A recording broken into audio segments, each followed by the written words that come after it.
Les fleurs sont de tels miracles naturels parfumés.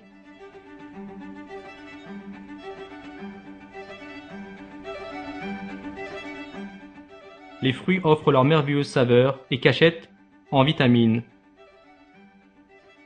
Les arbres fournissent l'oxygène pour les êtres vivants. Ceux-ci sont parmi les merveilleuses bénédictions qu'Allah a données aux gens.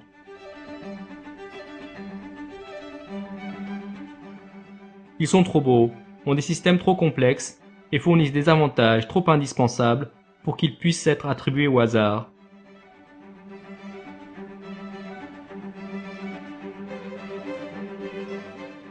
Les minuscules graines que vous voyez contiennent 60 fois plus d'informations que dans toute l'encyclopédie Britannica.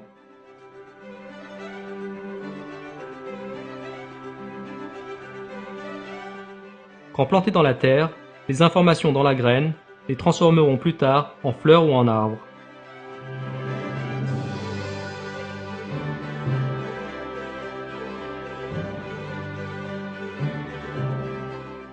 De chaque graine émerge une plante différente des autres dans le goût, l'odeur, la couleur et la taille.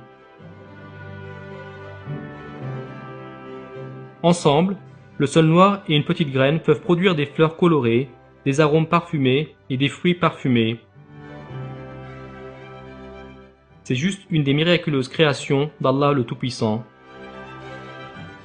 Dans le Coran, Allah dit: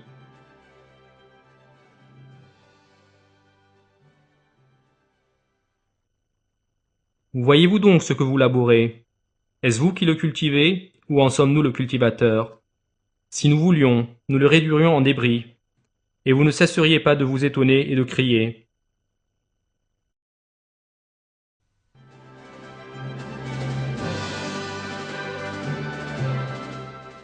Pendant des millions d'années, les innombrables et diverses plantes sur Terre ont su ce qu'elles devaient faire et quand elles devaient le faire, grâce à un programme stocké dans leurs graines, et elles se rappellent ce programme et l'effectuent sans erreur.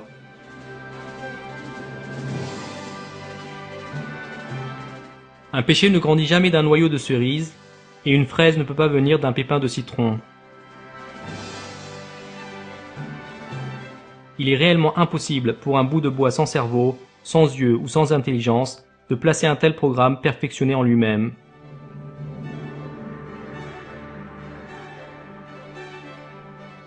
L'idée que ce système puisse avoir fonctionné parfaitement pendant des millions d'années, en raison du système de présence fortuite, est une fantaisie que tous les gens sensés trouveront ridicule. C'est Allah qui crée les plantes. Ce fait est révélé dans le Coran. Et c'est lui qui, du ciel, a fait descendre l'eau, puis par elle nous fîmes germer toute plante, de quoi nous fîmes sortir une verdure, d'où nous produisîmes des grains, superposés les uns sur les autres, et du palmier, de sa spate, des régimes de dattes qui se tendent, et aussi les jardins de raisins, l'olive et la grenade, semblables ou différents les uns des autres. Regardez leurs fruits au moment de leur production et de leur mûrissement. Voilà bien là des signes pour ceux qui ont la foi.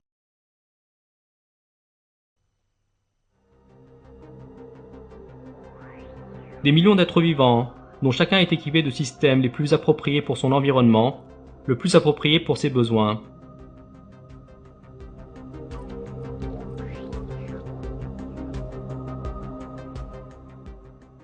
Certains sont nés avec des muscles puissants, d'autres avec des oreilles fortement sensibles, certains avec des yeux conçus pour voir avec une grande clarté sous l'eau, et d'autres avec des corps capables de résister au plus long des voyages.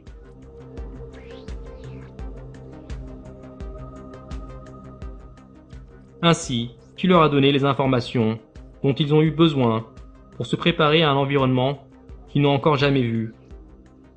Comment un nouveau-né animal sait qu'il a besoin de poumons pour être capable d'utiliser l'oxygène dans l'atmosphère, ou qu'un poisson prévoit qu'il aura besoin de branchies pour utiliser l'oxygène dissous dans l'eau dans laquelle il nage?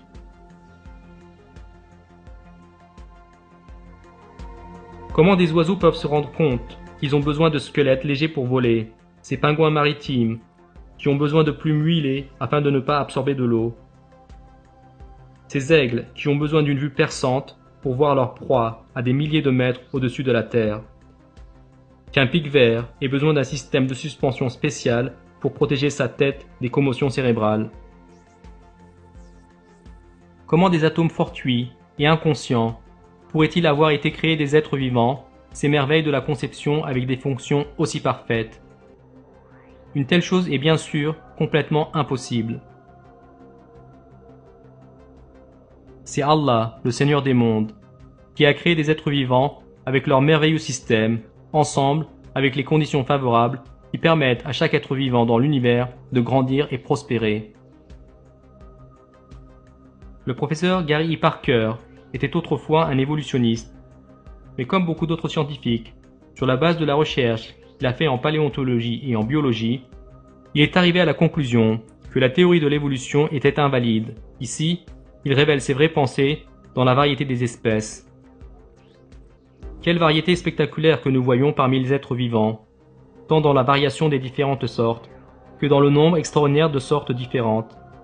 La plupart d'entre nous sont effrayés par la variation spectaculaire dans les couleurs, la taille, la forme, les caractéristiques et les fonctions que nous pouvons voir parmi la diversité incroyable d'êtres vivants qui embellissent notre planète. Pourquoi tant de variations? Darwin lui-même a décrit l'inquiétude qu'il a éprouvée en observant la perfection dans les animaux qui ont invalidé sa théorie.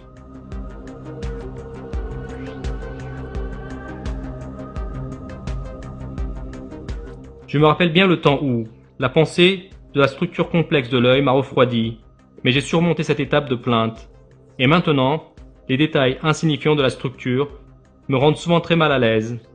La vue d'une plume dans la queue d'un paon, chaque fois que je le regarde, me rend malade.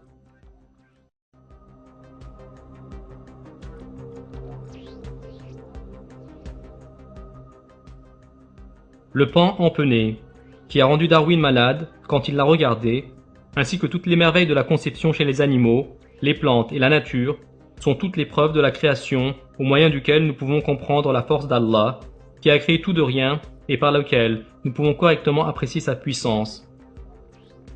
Allah attire notre attention sur ce fait dans le Coran.